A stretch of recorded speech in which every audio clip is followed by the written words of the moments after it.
जय हिंद दोस्तों, कैसे हैं आप लोग। आशा करता हूं सब लोग अच्छे होंगे। छत्तीसगढ़ जुडिशरी का ये जीके का क्लास नंबर 25 है और इस क्लास में हम लोग कवर करने वाले हैं मेडाइवल हिस्ट्री को। कल मैंने आपको एंसेंट हिस्ट्री के बारे में छत्तीसगढ़ से संबंधित जितने भी इम्पोर्टेंट पॉइंट थे उसको मैंने आपको कवर करवाया था। तो आज हम लोग मेडाइवल हिस्ट्री देखेंगे और एक हमारा अंतिम क्लास बच जाएगा मॉडर्न हिस्ट्री का।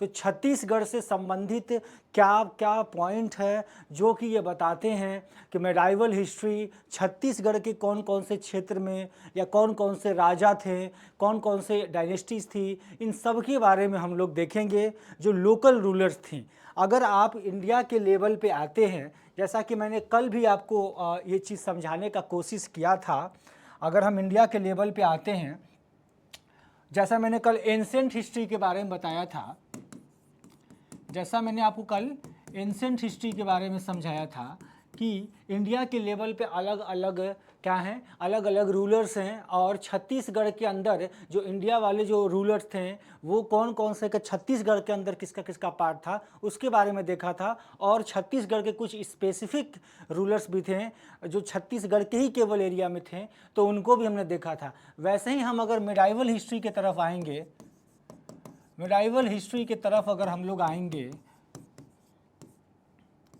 मेडाइवल हिस्ट्री की तरफ आते हैं, तो जैसे कि इंडिया लेवल पे आप मेडाइवल हिस्ट्री में क्या क्या देखते हैं। सबसे पहली चीज़ हम लोग मुगल्स के बारे में देखते हैं, मुगल रूलर्स के बारे में हम लोग देखते हैं, ठीक है। इसके बाद हम लोग दिल्ली सल्तनत के बारे में भी देखते हैं, दिल्ली सल्तनत के बारे में देखते हैं। दिल्ली सल्तनत हो गए, मुग़ल रूलर्स हो गया, इन सब के बारे में आपको जानकारी मिलती है मेडाइवल हिस्ट्री में।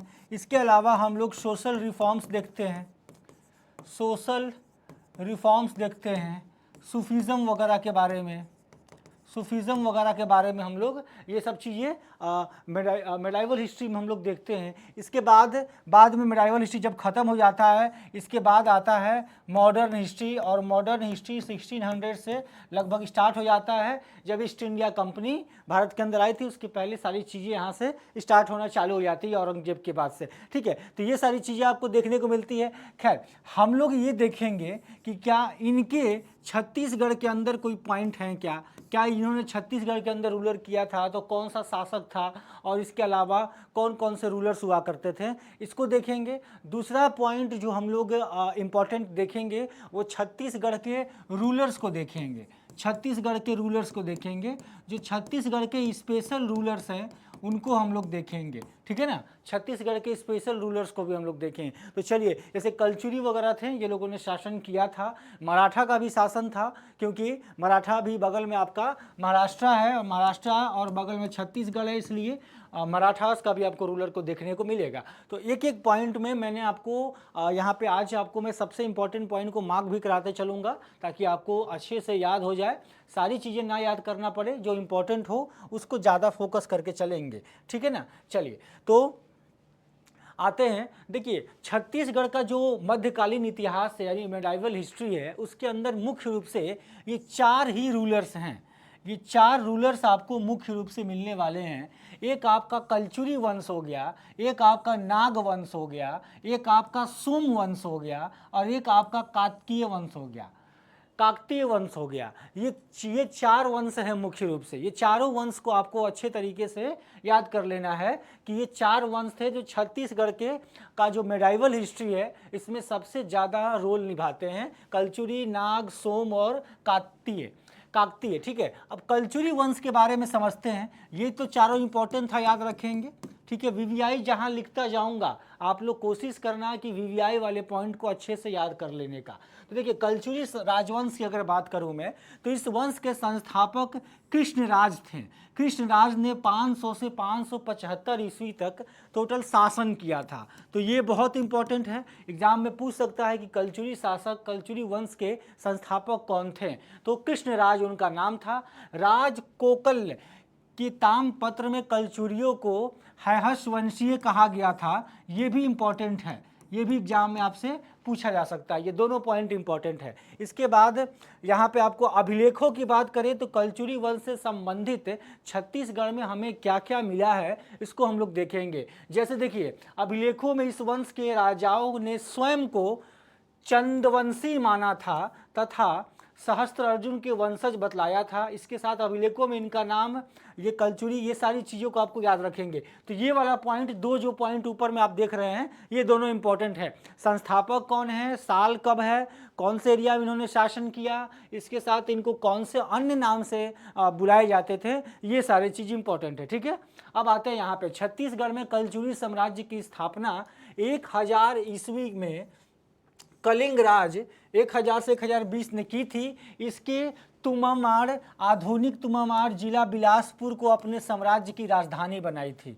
तो ये राजधानी वाला पॉइंट बहुत इंपॉर्टेंट है, इसको याद करेंगे। ठीक है, कलिंग राज्य का उल्लेख अल बरूनी के जो किताब थी, अल बरूनी जो बुक थी, उसके अंदर भी किया हुआ था। ठीक है, तो ये ध्यान रखेंगे। कमल राज ने गांगे देव को उत्कल उड़ीसा पर आक्रमण के समय सैन्य सहायता पहुंचाई थी। ठीक है, ये सब अलग अलग राजा हैं जो कलचुरी शासक के अंदर दौरान थे, कलचुरी वंश के दौरान थे। ठीक है, जैसे कमल राज हो गए, इनको याद रख सकते हैं। तुमाड़ हो गया, इनकी तुमाड़ राजधानी से शासन करने वाली अंतिम कलचुरी शासक रतन देव प्रथम थे। रतन देव प्रथम 1045 से 1065 तक इन्होंने किया था।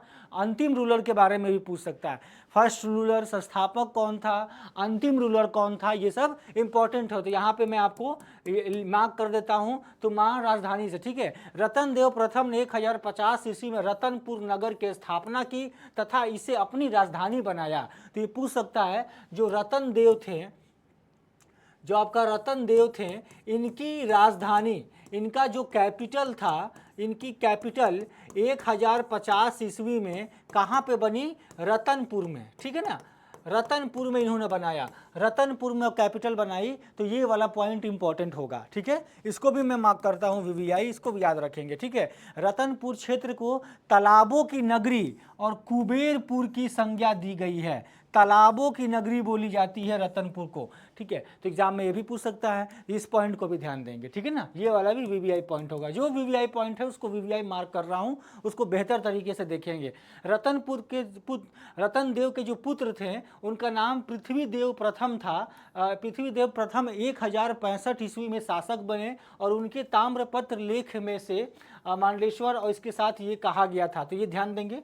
चलिए, तो यहाँ पे ये 4-5 पॉइंट इधर हो गए, पिछले वाले स्लाइड में 4-5 पॉइंट आपके थे। ठीक है, चलिए अगला है, अगले चीज़ों को देखेंगे। अब यहाँ पे पृथ्वी देव जो प्रथम, जो उनके पुत्र हैं, इन्होंने रतन देव, रतनपुर के अंदर, रतनपुर में समुद्र के सामने, समुद्र के समान विशाल तालाब का निर्माण करवाया था। पृथ्वी देव प्रथम जो थे, इन्होंने राजधानी तुमाड़ में पृथ्वी देव मंदिर बनवाया था। पृथ्वी देव प्रथम ने चित्तौड़गढ़ का किला निर्माण करवाया, यानी लाफागढ़ बोलते हैं, चित्तौड़गढ़ यानी कि लाफागढ़ का किला निर्माण करवाया था। किले में 3 प्रमुख द्वार थे, मेनका द्वार, सिंहासन द्वार। तो ये पूछ सकता है कि जो पृथ्वी देव प्रथम थे, इन्होंने कौन से किले का निर्माण करवाया था, तो लाफागढ़ याद रखेंगे। ठीक है, एग्जाम में आ सकता है। छत्तीसगढ़ 36 किलो से मिला बना हुआ है, अलग अलग तरह के किले हैं, उसके बारे में मैंने आपको एंसेंट में बताया था। तो बेसिकली यहाँ पे ध्यान देंगे। ठीक है, इसके बाद जाजल देव प्रथम, इन्होंने गज शार्दुल नामक उपाधि धारण की। इसके बाद इनकी स्मृति में आज भी प्रतिवर्ष जाजल्य महोत्सव का आयोजन किया जाता है, आज भी इनके अवसर पर आयोजन किया जाता है। जाजल्व देव जो प्रथम थे, ये छत्तीसगढ़ में सर्वप्रथम स्वर्ण सिक्के का इन्होंने निर्गत कराया था। स्वर्ण सिक्का यानी कि गोल्ड कॉइन। ठीक है, गोल्ड कॉइन्स को लाया था और जिनके पृष्ठभाग पर ये अपना उत्कीर्ण था, इनका अपना इमेज उत्कीर्ण था उसके ऊपर। ठीक है, फिर रतन देव द्वितीय थे, इन्होंने त्रिपुरी शासक, इसके बारे में द्वितीय के बारे में याद रखेंगे नाम। रतन देव द्वितीय के शासन काल में सामंत वल्लभराज और ये अपना महल बनवाया था। ये सारी चीज़ें इसमें हैं, तो इतना इंपॉर्टेंट नहीं है, मुख्य पॉइंट है ये वाला ऊपर वाला याद रखेंगे। रतन देव प्रथम ने चित्तौड़गढ़ यानी लाफागढ़ का किला निर्माण करवाया था और इस किले का 3 द्वार थे, सिंह द्वार, हुंकार द्वार, मेनका द्वार। ये तीनों द्वार के बारे में आपको याद रखना है। ठीक है ना, चलिए आगे आते हैं। अगला देखेंगे पृथ्वीदेव द्वितीय के शासन काल में सेनापति जगतपाल, सेनापति कौन थे? जगतपाल ने राजीव लोचन मंदिर का निर्माण करवाया था। अब देखिए ये वाला पॉइंट बहुत इंपॉर्टेंट है, जो आपका राजीव लोचन टेम्पल है उसका इन्होंने निर्माण करवाया था, तो एग्जाम में ये पूछ सकता है। इसके अलावा पृथ्वी द्वितीय इनके शासन काल में रतनपुर किले का निर्माण किया गया था, जिसे हम लोग गज किला भी कहते हैं, और यहाँ से रावण की मूर्ति प्राप्त हुई जो स्वयं का सिर काट रहा है, स्वयं का सिर काट रहा, इस तरह की मूर्ति मिली।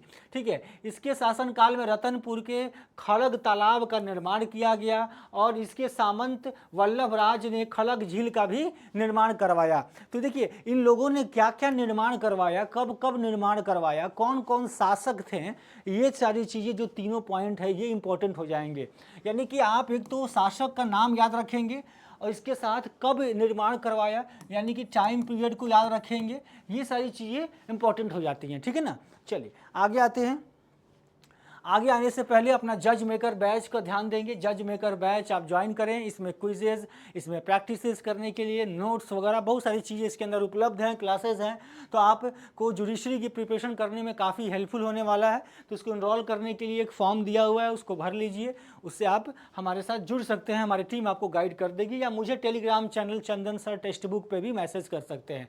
चलिए अब देखिए, इसके सामंत ब्रह्मादेव ने संबलपुर में नरसिंहासन मंदिर का निर्माण करवाया एवं नारायणपुर यानी बड़ौदा बाजार में धुर्जरी मंदिर और डूमर महल का निर्माण करवाया। ये बहुत इंपॉर्टेंट है, इसको भी याद रखेंगे। ठीक है, पूछ सकता है। इसके बाद जाजल्य देव द्वितीय ने शासन काल में शिवरी नारायण नामक स्थल पर कल्हार देव और चंद्रचूड़ मंदिर का निर्माण करवाया था। बाहरदेव राय नामक शासन ने कोसांग या कोसगई यानी कोरबा में अपनी राजधानी बनाई थी। तो ये एग्जाम में पूछ सकता है कि इनकी राजधानी कहाँ बनाई गई थी, तो राजधानी इन्होंने कहाँ बनाया था? अपना कोसगई में। ठीक है, कोसगई यानी कोरबा। ठीक है, रतनपुर से प्राप्त अभिलेख के अनुसार बाहरेंद्र साय ने 1495 में महामाया मंदिर के जो सभागृह है उसका जीर्णोद्धार करवाया था। तो ये भी एक इम्पॉर्टेंट है। इसके साथ देखिए छत्तीसगढ़ में प्रचलित ये अपना ध्यान रखेंगे। जहांगीर की जो आत्मकथा है, जहांगीर की जहाँ पे आत्मकथा लिखी गई है उसका नाम क्या है? तुजुके जहांगीरी नाम याद रखेंगे, इंपॉर्टेंट है। तुजुके जहांगीर की ऑटोबायोग्राफी यहाँ पे लिखी गई है। बायोग्राफी के अनुसार कल्याण साय का दिल्ली आगमन जहांगीर के शासन काल में हुआ था। यानी जहांगीर के जब शासन काल चल रहा था तो उस समय ये कौन गए थे? छत्तीसगढ़ के जो शासक थे ये वहाँ पे उस समय गए थे। ठीक है, कल्याण साय उनका नाम था, जो शासक थे वो उनका नाम था कल्याण साय। अभी हम सारे के सारे कलचुरी वंश के बारे में पढ़ रहे हैं। ठीक है, सब शासक कलचुरी वंश के हैं। लक्ष्मण साय नामक शासक ने देहबही नामक लेख पुस्तिका तैयार किया था। राज सिंह ने रतनपुर में बादल महल का निर्माण करवाया था। ये भी एग्जाम में आ सकता है कि जो बादल महल है रतनपुर का, उसका निर्माण किसने करवाया? तो उसका निर्माण किसने कराया? नाम याद रखेंगे, राज सिंह। उनका नाम था राज सिंह ने निर्माण करवाया। ठीक है ना। इसके बाद राज सिंह ने रतनपुर हो गया। इसके बाद रघुनाथ सिंह ने शासन काल में 1741 ईस्वी में रघुजी प्रथम यानी कि भोसला शासक के सेनापति भास्कर पंत ने उड़ीसा अभियान के दौरान आक्रमण किया और रघुनाथपुर है और जो कलचुरियों का उसके अंतिम शासक थे, जबकि मराठों के अधीन प्रथम शासक थे। तो ये ध्यान रखेंगे, ये वाला जो रघुनाथ सिंह है ये कलचुरियों के अंतिम शासक थे।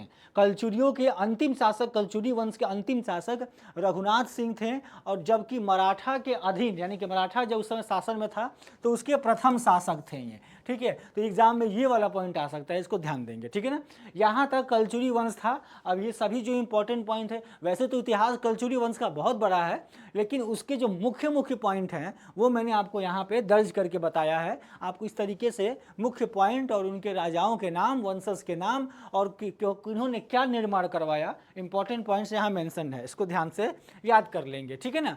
देखिए अब रायपुर के कलचुरियों की लहुरी शाखा थी। रायपुर की जो कलचुरी थे, अब इसमें देखिए रायपुर शाखा के शासकों की उपाधि महाराज कुमार राजा थी। विभिन्न स्रोतों में रायपुर कलचुरी प्रथम शासक, रायपुर के जो कलचुरी के प्रथम शासक थे केशव देव, ठीक है ना। इसके बाद रामचंद्र देव ने रायपुर नगर की स्थापना की, अपने पुत्र ब्रह्मदेव राय के नाम पर इसको रखा। रायपुर नगर की स्थापना किसने किया था? रामचंद्र देव, याद रखिएगा, रायपुर नगर की स्थापना रामचंद्र देव ने किया था। ब्रह्मदेव का रायपुर शिलालेख नागपुर संग्रहालय में स्थित है। ब्रह्मदेव के शासन काल में देवपाल नामक व्यक्ति ने 1415 में विष्णु मंदिर का निर्माण करवाया। इसके बाद अमर सिंह रायपुर लाहौरी शाखा के अंतिम शासक थे। अमर सिंह, ठीक है ना, याद रखिएगा, अमर सिंह। कलचुरी शासक दौरान की कुछ व्यवस्था के बारे में भी देख लेते हैं कि क्या क्या उनके दौरान व्यवस्था था। तो पहला व्यवस्था था कि छत्तीसगढ़ में कलचुरी जो शासक थे उनकी व्यवस्था राजतंत्र थी, यानी कि राजा थे, बाकी लोग राजा की बात मानते थे। राजा एक पर्सन यानी कि ऑटोनॉमस जैसे होता है, वहाँ पे लोग चुनते नहीं थे, राजतंत्र था यहाँ पे। इसके अलावा प्रशासन में राजा की आत्माओं की सहायता प्राप्त थी, अमात्यों की सहायता प्राप्त थी। संपूर्ण कलचुरी राज्य गढ़ों प्रांतों में विभाजित था, अलग अलग पार्ट में, अलग अलग स्टेट में विभाजन हुआ पड़ा था, ठीक है ना। तो ये ऐसा व्यवस्था था। इनका पॉलिटिकल सिस्टम आप कह सकते हैं, ठीक है ना, इनका पॉलिटिकल और इनका एडमिनिस्ट्रेटिव सिस्टम जो है इसी तरह का था। वहाँ पे राजतंत्र था कलचुरियों के समय में, ठीक है ना। चलिए अब यहाँ पे आता है कलचुरी शासक के अधिकारियों के नाम और विशेष पद, ये भी इंपॉर्टेंट है, याद कर सकते हैं। युवराज किसको बोलते थे? जो राजा का उत्तराधिकारी होता था, यानी कि राजा का जो बेटा होता था, पुत्र जो होता था, उसको उत्तराधिकारी बोलते थे। महामंत्री किसको बोलते थे? राजा का जो प्रशासनिक सलाहकार हुआ करता था। या महामात्य किसको बोलते थे? प्रमुख मंत्री को। महाप्रभात किसको बोलते थे? जमादी बंदी जो विभाग के थे उसको बोलते थे। तो अलग अलग यहाँ पे सारे पोस्ट के नाम यहाँ पे लिखे गए हैं, आप इसको देख लेंगे। वैसे ये पोस्ट का नाम नहीं पूछेगा, बट हाँ थोड़ा ध्यान देंगे इसको भी, ठीक है। चलिए आगे आते हैं। कलचुरी शासन काल का शासन व्यवस्था हो गया। अब आते हैं हम लोग कवर्धा के फणिनाग वंश के बारे में। फणिनाग वंश के बारे में, जो कवर्धा का फणिनाग वंश है, इसके बारे में थोड़ा देखते हैं। इस वंश के पुरातात्विक अवशेष पचराही नामक स्थल पर प्राप्त हुआ। तो ये इंपॉर्टेंट है, याद रखेंगे। और इस वंश का शासनकाल 11वीं शताब्दी से लेकर 14वीं शताब्दी तक इनका रहा। और इस वंश के संस्थापक कौन थे, ये बहुत इंपॉर्टेंट है। इनका नाम है अहिराज संस्थापक हैं, ठीक है ना। तो ये भी इंपॉर्टेंट है, यहाँ मेंशन कर देता हूँ। एक पहला पॉइंट और दूसरा वाला पॉइंट दोनों ही इंपॉर्टेंट है, ठीक है ना। फणिनाग वंश के शासक गोपाल देव ने 1809 ईस्वी में कवर्धा यानी कि छपरी के निकट चौरा ग्राम में भोरम देव मंदिर का निर्माण करवाया था। भोरम देव मंदिर काफ़ी इंपॉर्टेंट प्लेस है, मैंने आपको टूरिस्ट प्लेस के दौरान भी समझाया था। तो भोरम देव मंदिर इंपॉर्टेंट है, इसको याद रखेंगे। इसका निर्माण किसने करवाया था? गोपाल देव ने, ठीक है ना। भोरम देव मंदिर के छत्तीसगढ़ के खजुराहो कहा जाता है। यह मंदिर नागर शैली में नागर आर्किटेक्ट में निर्मित किया गया है, ठीक है ना। फणिनाग वंश के शासक रामचंद्र देव ने कवर्धा के चौरा ग्राम में छेरकी महल का निर्माण करवाया और इनका विवाह कलचुरी के राजकुमारी अंबिका देवी के साथ हुआ था, ठीक है ना। अंबिका देवी के साथ इनका विवाह हुआ था, जो कलचुरी की राजकुमारी थी। इसके बाद फणिनाग वंशीय राजाओं का मड़वा मंदिर 1349 में शिलालेख प्राप्त हुआ था। देखिए मंदिर वगैरह कई सारी चीज़ें बनी हैं, तो ये सारी चीज़ें आपको देखने को मिलेगी। तो कई सारी मंदिरें होंगी, कई सारी टूरिस्ट प्लेस होगा, लेकिन जो इंपॉर्टेंट वाला होगा याद रखना। जैसे भोरम देव है, इसको याद रखेंगे। भोरम देव का निर्माण किसने करवाया, कब हुआ, किसके शासनकाल में हुआ, ये बहुत इंपॉर्टेंट हो जाता है एग्जाम के पॉइंट से, ठीक है ना। चलिए आगे आते हैं। कांकेर के सोमवंश, कांकेर का सोमवंश के बारे में देखते हैं। ये अपना सोमवंश है। 4 वंश के बारे में आपको बताया था, कलचुरी हो गया, इस सोमवंश देख रहे हैं, ठीक है। अब सोमवंश का देखिए, इस वंश का जो संस्थापक है वह सिंहराज था। इस वंश के अन्य शासकों में अपने अलग अलग थे, जैसे बोपदेव थे, कृष्णराज थे, जैतराम, सोमचंद्र, ये सब थे। लेकिन इसके शासक यानी कि इसका जो प्रथम शासक थे, संस्थापक थे, उनका नाम सिंहराज है, ठीक है ना। उनका नाम क्या है? सिंहराज, ठीक है। इसके बाद तहन काया तमप्रत्र लेख के अनुसार बोपदेव के समय कांकेर के सोमवंशीय राज्य के 3 प्रमुख शाखा थी, सिहवा अभिलेख और तहन कापार, और इसके बाद भानुदेव के कांकेर शिलालेख। ये ध्यान देंगे। ये वाला पॉइंट इंपॉर्टेंट होगा, कब संस्थापक हुए थे, संस्थापक कौन था, कितने राजा थे, कौन कौन राजा थे, ये ध्यान दे देंगे, ठीक है ना। बस्तर के छीतक नाग वंश, देखिए 4वीं शताब्दी में गुप्तुक से पराजित होने के बाद पश्चात क्षेत्रों में तेलंगाना चले गए, जिसकी एक शाखा ने बस्तर के चक्रकोटा को से शासित किया। तो ये उतना इंपॉर्टेंट नहीं, यहाँ देखेंगे 1023 ईस्वी में नृपति भूषण चोल राजा और राजेंद्र प्रथम के साथ बस्तर आए थे तथा बाद में यही बस्तर छिदक नागवंश की स्थापना की थी। तो ये पूछ सकता है कि छिदक नागवंश की स्थापना किसने किया था, तो छिदक नागवंश की स्थापना किसने किया था, ये याद रखिएगा, आपका भूषण, यहाँ पे भूषण चोल राजा राजेंद्र प्रथम, ठीक है, ये ध्यान रखेंगे, ठीक है। नागवंशों की एक उपाधि थी भोगवती, ठीक है, इसको मिलती थी राजा जगदेव भूषण ने राजतत्व में ये अपना किया था। ये सारा, इसमें सारी बातें लिखी गई हैं। देखिए ये वाला एक पॉइंट इंपॉर्टेंट हो गया आपके लिए जो याद रखेंगे, एक किसने स्थापना किया ये इंपॉर्टेंट है, कितने राजा थे ये अपना इंपॉर्टेंट है, ये 3-4 पॉइंट इंपॉर्टेंट होगा, ठीक है ना। चलिए आगे आते हैं। बाकी तो देखिए हिस्ट्री में तो कई सारी चीज़ें हैं, जब आप बहुत डीप हिस्ट्री पढ़ेंगे तो उसमें बहुत सारी चीज़ें आ जाएंगी, पूरी स्टोरी आ जाएगी, पूरी सिस्टम आ जाएगी उसके अंदर क्या क्या था। बट हमें इंपॉर्टेंट पॉइंट को ज़्यादा ध्यान देना है, क्योंकि जीके के पॉइंट्स हम पढ़ रहे हैं और ज़्यादा डिटेल में सिलेबस भी नहीं मेंशन किया हुआ है कि इसमें क्या ही पूछ सकता है, ठीक है। अब देखिए कलचुरी शासक जो पृथ्वी देव प्रथम के पुत्र जाजत्र देव प्रथम थे, इनके क्षेत्र पर आक्रमण कर सोमेश्वर देव प्रथम को पराजित किया कर मंत्रिया और रानियां समेत बंदी बना लिया गया था। बाद में उनकी माता गुंड महादेवी के अनुरोध पर उन्हें छोड़ दिया गया था। उतना इंपॉर्टेंट प्रथम शिलालेख एवं संबंधित शासक, देखिए यहाँ पे शिलालेखों के नाम दिए गए हैं और इसके साथ उनके शासक का नाम दिया हुआ है।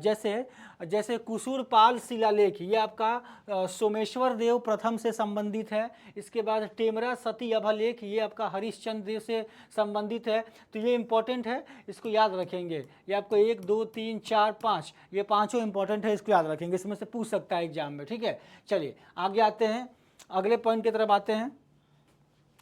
अगला है अपना बस्तर के काकतीय वंश। काकतीय वंश के बारे में, या फिर हम लोग इसको चालुक्य वंश भी कहते हैं, ठीक है, चालुक्य वंश भी कहते हैं। तो इसको हम लोग देखते हैं एक बार। जो काकतीय वंश है बस्तर के क्षेत्र में सर्वाधिक अवधि तक शासन करने वाला वंश था। यानी कि बस्तर वाला जो इलाका है छत्तीसगढ़ का, उस इलाके में सबसे लंबे समय तक शासन किसी ने किया तो उनका नाम था काकतीय वंश, ठीक है। अब काकतीय वंश, इस वंश की स्थापना अन्नदेव ने की थी और इसका संबंध तेलंगाना के काकतीय वंश से था। ये बहुत इंपॉर्टेंट है, याद कर लेंगे। स्थापना किसने किया, कब हुआ, किस क्षेत्र से है, ठीक है। अत्रम देव ने अपनी कुल देवी का नाम पर दंतेवाड़ा जिले का तराला ग्राम में शंखिनी डांकिनी नदी का संगम पर दंतेश्वर मंदिर का निर्माण करवाया था। ये भी बहुत इंपॉर्टेंट है। दंतेश्वर मंदिर का निर्माण किसने कराया था, या किसके शासन काल में निर्माण हुआ था, तो शासन काल में काकतीय वंश के शासन काल में निर्माण किया गया था, ठीक है ना। तो ये ध्यान देंगे, ये बहुत इंपॉर्टेंट पॉइंट है, ये वाला और ये वाला दोनों, ठीक है। अत्रम देव को दंतेवाड़ा अभिलेख में अत्रम राज कहा गया है।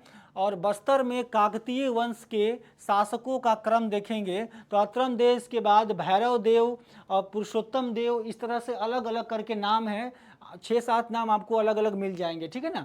तो ये सारे हैं यहाँ पे नाम आपको, तो इसको ध्यान से इसको याद कर लेंगे। ये 5-6 पॉइंट हैं, ठीक है, इसको प्रॉपर देख लेंगे। इसके बाद इसके अलावा जो हम लोग देखेंगे, ठीक है। अब इसके अलावा जैसे आपको मैंने कल आपको बताया था एंसेंट हिस्ट्री वाले पॉइंट में, तो उस तरीके से जैसे आपने एंसेंट हिस्ट्री में एक एक पॉइंट को आपने कवर किया, वैसे ही यहाँ पे भी है।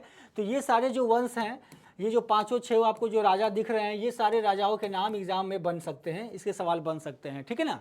चलिए अब हमारे पास कुछ और पॉइंट बच गए हैं जो कि हम लोग को यहाँ पे देख लेना है। जैसे ये अपना रतन देव वाले हैं, इसके बाद काकतीय वंश के जो भरम देव थे, इसको देख लेंगे। और जो टूरिस्ट प्लेस से संबंधित मोस्ट इंपॉर्टेंट पॉइंट उससे बन जाता है। जैसे जो भी टूरिस्ट प्लेस होते हैं जो आपके अलग अलग हिस्ट्री से संबंधित होते हैं, उससे क्वेश्चन बनने की, और उसके संस्थापक कौन थे और कब हुआ था, ये इंपॉर्टेंट, बहुत ज़्यादा इंपॉर्टेंट है, ठीक है ना।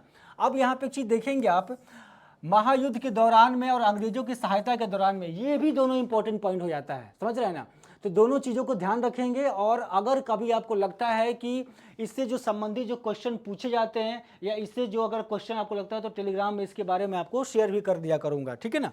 तो यहीं तक हमारा सेशन रहेगा, आगे हम लोग कवर करेंगे नेक्स्ट लेक्चर में। बाकी की जो पॉइंट है वो आपको टेलीग्राम में मिल जाएगी। मराठा वंश के बारे में एक बार आप देख लीजिएगा, ये वाला भी शासन छत्तीसगढ़ के अंदर मौजूद था, ठीक है ना। और मेरे टेलीग्राम चैनल चंदन सर टेक्स्ट बुक, यहाँ पे आप मुझे मैसेज कर सकते हैं, ठीक है। चलिए यहीं तक आज का क्लास रहेगा, तब तक के लिए जय हिंद जय भारत।